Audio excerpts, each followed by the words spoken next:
Hello and welcome to More Than Mondays, a podcast for believers by believers to encourage, challenge, and shift our perspectives as we go throughout this week. On this week's episode, I have a friend of mine, Joe Geraghty from Australia, talking to us a little bit more about leadership. I hope you enjoy this conversation. Hey, Joe, thank you so much for joining me this week on More Than Mondays. For those of you that are listening in, this is my friend Joe Geraghty. He's from Australia. So actually it's 5 a.m. in Australia right now. He set aside this time to come on the podcast. I'm so grateful for you. He is the owner of a construction business and simultaneously with his wife is the young adults pastor at Glow Church. They're in the Gold Coast, and it's so exciting and such an honor and privilege to have you on, Joe. Thank you for joining us. Oh, thanks for having me, bro. Love you to bits, man. So good to see you. Yeah, it is. It's been 3 years since we met in Nicaragua. We were on the same team. We got connected, and really God just kind of knit our hearts together to the point where you just were coming to the States to visit. You changed your entire plan so that you could come to Kansas City and hang, which was amazing. But man, Yeah. I could talk about you all day because of who you are, just watching your life going from somebody who was working construction to owning your own construction business to serving at or attending church, then serving at the church to eventually stepping into this role as the young adults pastor, and how amazing that is and what that looks like. But I want you to share a little bit about you, like what are you up to? What are you passionate about? Those kinds of things. Yeah. What am I up to? Working, bro. One foot in front of the other. I think God just takes us from challenge to challenge in a good and healthy way. Like life's this big journey, and He's called us to serve the people of the Gold Coast. He's called me to simultaneously be in business and lead in the marketplace. And He's entrusted me with people in my care who I lead. He's called us to do a lot at the moment, and it's a challenge, but it's a blessing as well. I love that. I love that. And one thing I noticed, even with you and in the way you carried yourself in Nicaragua 3 years ago, I put a post out there when we first met. I was like, giants walk with giants. Something that I recognized on your life is you're such a giant in the areas of Christianity, but also when it comes to the specific role as a leader. I've noticed you. God really entrusts you to build things and build people, and it's really cool to see. And that's something that I've seen in you, not only in your business through our conversations or finding out, hearing the transitions from attending to serving to connecting to pastoring. It's been such an exciting journey, and so you're somebody that I really look to and see, man, this guy has a great gift of leadership on his life. You have a lot of knowledge, being that you've gone through all of these things and all of this experience, not only in the ministry world, but also in the marketplace. And so I really want to just kind of go through some questions and have a conversation with you about leadership. And the first thing I wanted to ask you, Joe, is how would you define leadership? In a nutshell, I'd say it's influence. I'd say anybody that you influence in any way, you lead them in that capacity. And it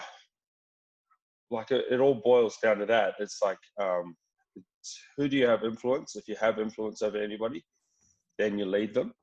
And in that comes a responsibility. It's like they're essentially there in your care. Whether that's in the marketplace, I think a lot of people can separate church. Churches on Sundays, churches connect group, which is false. Church is community, and Jesus is in the middle of all of that. And Yes. So if I've got 7 employees and they spend the majority of their time from Monday to Friday with me and being influenced by me, and none of them have a relationship with Jesus Christ at this point, then I'm the picture of Jesus in their life. Yeah. So even though we're not in church or anything like that, the only sort of time that they're going to get to see Jesus is when they're around me. So I have influence over them because they're my employees, but I also have the most influence over them because they spend the most time of their lives with me at this point.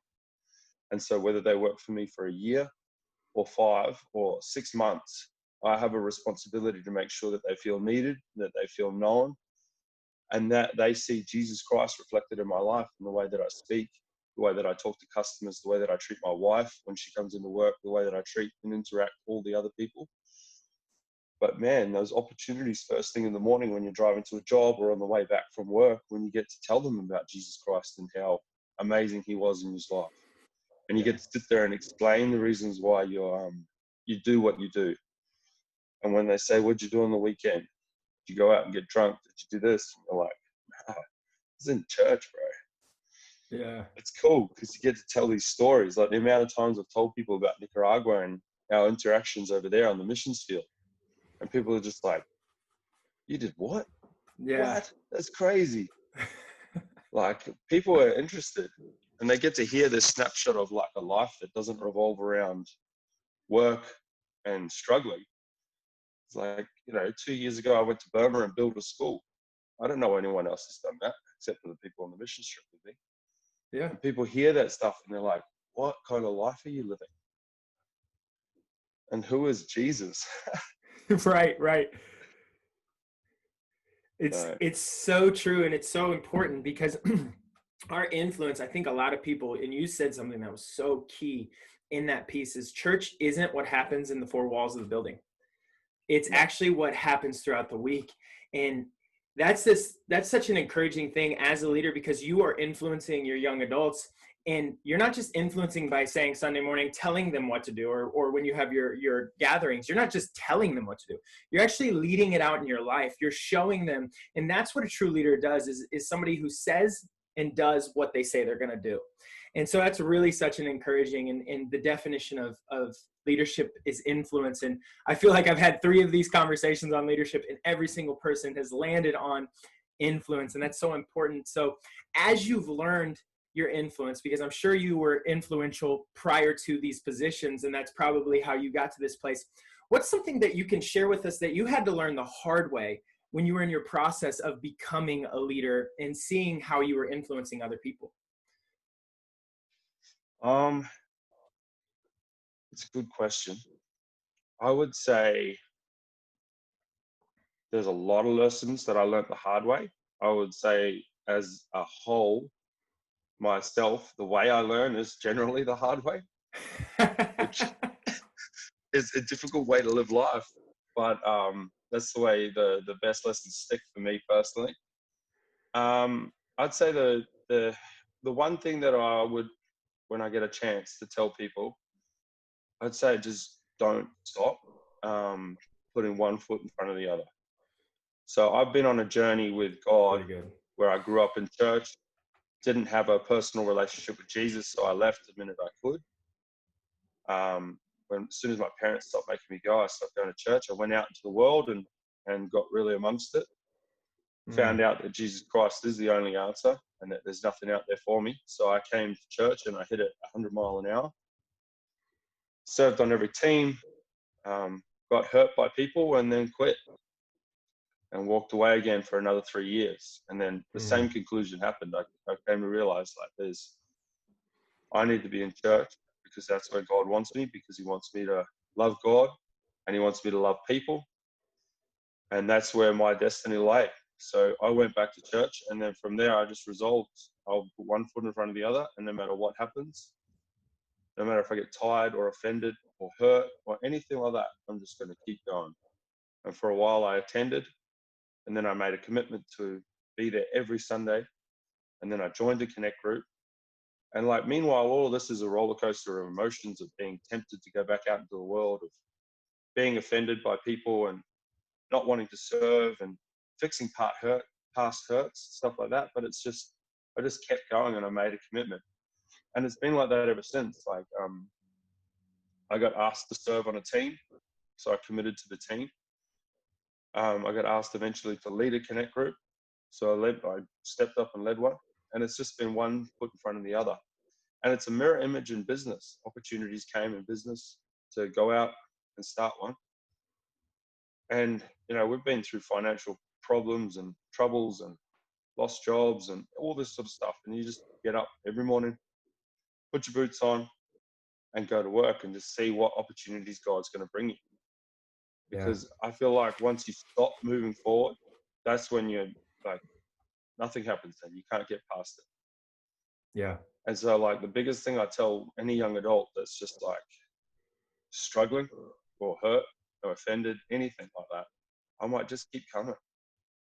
Like leaving church and moving yourself from the fellowship in the community is not a place of healing. It's a Yeah. place of bitterness and resentment. It's just, your car's no longer moving, you're just standing still. If you keep That's really moving, good. God can keep breaking things off your life and do that healing process. But if you wallow where you're at, there's not much that can be done, because it's Yeah. a journey. That's the big thing. I think a lot of our way we think is about goals. Like, Yes. I want to be a connect leader. I want to be the young adults leader. It's like the joy is in the journey in between now and then. And that's where God, like, I feel like when we achieve a goal, we're very, very stoked and we're like, wow, look what I've done. But God was like, how good was that journey that I just took you with? How cool was all Wow. those moments where we were just praying and you were crying out to me and I got to show you about the man that I made you to be.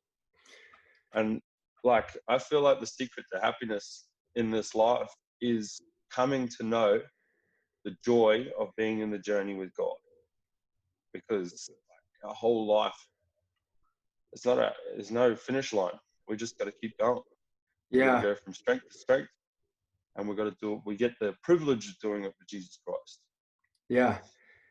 That's so good. It's that constant decision that no matter what comes, you're going to continue to press forward. It's like Yeah. what I feel like Paul said, and he says, forgetting the former things, I press forward. It's like that's not like just like the mistakes that I made in the past, which we a lot of times point to what Paul did as he was a murderer of Christians, if not a murderer, at minimum an accomplice to murder. He did all these awful things to the followers of Jesus Christ, and we look at that as like, oh, he made all these mistakes, but now he's pressing forward. But it's not only the mistakes that he made, it's the things that have happened to him because he's following Jesus, or the things that have happened to him because he's interacting with imperfect people that can cause offense, that can cause hurt. And he chooses to forget those things and continue to press towards Jesus. That's such an encouraging piece, because with what you said, it is easy for us as human beings to walk away and go through this process of saying, well, I'm hurt. The church hurt me. The church hurt me, and I'm out of here. And that's a matter of shifting your eyes from the perfect Father, the perfect God in Jesus, to the imperfect people who are following him, who make mistakes, right? And so that's so good. Thank you so much for sharing that. And There's just one thing I'll say on that. Yeah. One of the best things that I'm in the process of learning at the moment is getting a new take on empathy and perspective. Yes. If you can master having empathy and perspective, not only is it going to give you influence with people that follow you, but like people that lead you as well. Wow. And so when I said like keep putting one foot in front of the other, by no means did I mean don't take a rest or don't take a step back for a season. We know all through the Bible Jesus did that. I mean, God even did it on the seventh day. Like, yes, rest is okay. Rest is a good, healthy thing. It's just don't stay there. That's but good. Empathy and perspective, it'll give you an open heart towards anybody that you minister to or even just talk to. And it'll give you grace for the leaders that are, like you said, imperfect and making mistakes. And you can start to understand, like, they probably didn't really mean to hurt me that way. They probably didn't really set out this morning to offend me. And maybe if I just take a bit of grace towards this, which Jesus has to us and abounds, like so much grace. Maybe I can give a little bit of grace to the people who may have hurt me accidentally and just believe the best in them. Yeah, that's really good. That's really important too, because we sit there and we, for me personally, I'm going to speak for me. I look at leaders and go, they've got it all figured out. They love Jesus. Yeah. They're perfect, right? But then I'm like, I have to take a step back and go, no. There's still just people who are following Jesus, who are pursuing him to the best of their ability and trying to become more like him every day, just like me, which means that there are moments of weakness in them that could affect me. But if I put Yeah. my eyes and trust in them, it's going to be easier for me to slip than putting my eyes and trust in Jesus, because he will never let me down. Wow. Do you want to hear the crazy thing? If you recognize that as a leader, and if you're willing to be vulnerable enough not to complain and whinge to people that are following you, but to show that you're not the perfect leader, to show that you make mistakes, to show that you go through troubling times, to confide in them, and just say, hey, I'm struggling with this. Like, maybe we can work this out together. Your influence will grow so much, because people, I'm going to quote one of my favorite pastors, Craig Groeschel. It says, people would rather follow a leader who's vulnerable than a leader who is always right. And it's That's so really good. true. Yeah. So true. You just do it. Open up to someone, and then they just end up like, man, they love you. Yeah. Like, oh, you don't think you've got it all together. Like, yeah, I don't have it all together. Help. Help me. Help me. I love that so much. And it kind of leads us right into this next question, and maybe even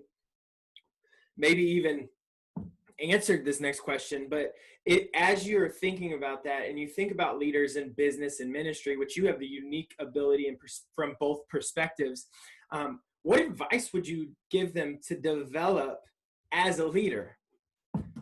Like, even maybe that, but well, that is a really key. That's a really key one. mm-hmm. But Yeah. if someone came to me and said, I want to be a leader, I would say a couple of things. One would be like, you need to become a student of leadership. Like, we're made to be in community. We're made to be surrounded by people. We're supposed to do life with each other. Mm-hmm. And so I would say, who is in your life right now who you can be asking questions and learning from, who can hold you accountable for things, and who can challenge you and push you. I would find a leader in my life who I have access to, even if it's a phone call. And then I would just, without being a pest, but in some ways being a little bit of a pest, I would be like, how can I get around you? How can I get your wisdom? I'll buy you coffee. I'll pick you up. I'll drive you places. I'll do whatever I can to be in your proximity, just to learn from you. Even if that means just shadowing them in a position of leadership, like at church. At Glow, we're really fortunate to have Pastor Joel Cave as our senior leader, and he is all about leadership and all about empowerment, and that filters down through his staff and also into our leaders. So, I'm very fortunate to have been raised up in a church where they're hungry to raise up leaders. Yeah, and they're like, you just got to go after it. The second thing I'd say is, like, I quoted Craig Groeschel, but also John Maxwell, TD Jakes. Like, I get the messages that these men teach, and then I put them in my ears and I listen to them constantly. Yeah.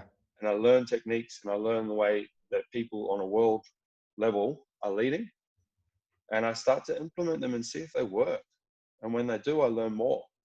Yeah. And so every day I try to make sure that I'm either reading a book or I'm listening to a podcast in which it improves my leadership, because it's the main focus of my life at the moment.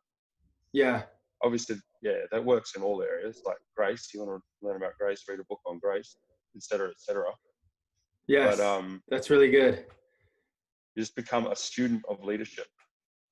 That's really good. Student of leadership. I love that. And because you said this, it feels like a grace of your church that from the top down, you're constantly focused on developing other leaders. So Yeah. How do you, as a leader, identify those people that you want to develop as a leader? And then how do you practically develop their giftings? Practically. So it goes back to the first question, which is leaders have influence. So I believe personally that all people are called to influence others in some way. So when I meet people or when I interact with people, I'm like, okay, where is the leadership on your life? Because I believe that it's somewhere. So it's less a matter of like, who are the I mean, it's always a matter of who are the key leaders, because who are the ones that have the most influence? They're the ones who are generally drawn to it. And there are some that are only called to lead a few, and there are some that are called to lead many. Mm-hmm. So I look for the people who have influence already. And then for me, everything comes from relationship. If it's a really good idea if you see something on a leader's life to go after them. But I think that as a leader, we have a responsibility to go after the people that we can see have the potential to lead as well. So I actually believe like you should go out, you should approach someone, offer to pay for their coffee, get their time, ask them questions, everything like that. However, as a leader, I'm not going to sit back and wait for them to muster up the courage or even have the thought process to come and approach me. I'm going after them as well. And I'm going to build a relationship with them first. I'm not going to come in and say, you need to do this, and you need to do that, if I don't even know their story. Yeah. So I'll That's just come, good. spend time with them, ask them questions, tell me who you are, bro. What do you love? Why are you here? Like, how did you get here? All that sort of stuff. And then after I've like built a relationship with them, which usually only takes about 1 or 2 hangouts. Yeah. And then from there, I'm like, hey, I've noticed this on your life. I've seen this. I've seen where you're gifted here and here. I've seen you do this, this, this, and this. And if you'd be willing, I'd be willing to meet up with you more regularly and just start to challenge you and start to ask you questions and start to see where this thing goes. Because we're building the church, we're building the kingdom for sure, but it doesn't stop there. Yeah. Like I heard someone say the other day, like, we are the community. We are the community that we live in. So every single member of the community has an influence on the community. And Mm-hmm. so I'm not building up people who are only going to lead in church. I'm going to build up people that are going to go out into the wider community, spread the message of Jesus Christ. Like Yes. that's the priority. Like we said at the start, it's not Sunday church. It's church all the time.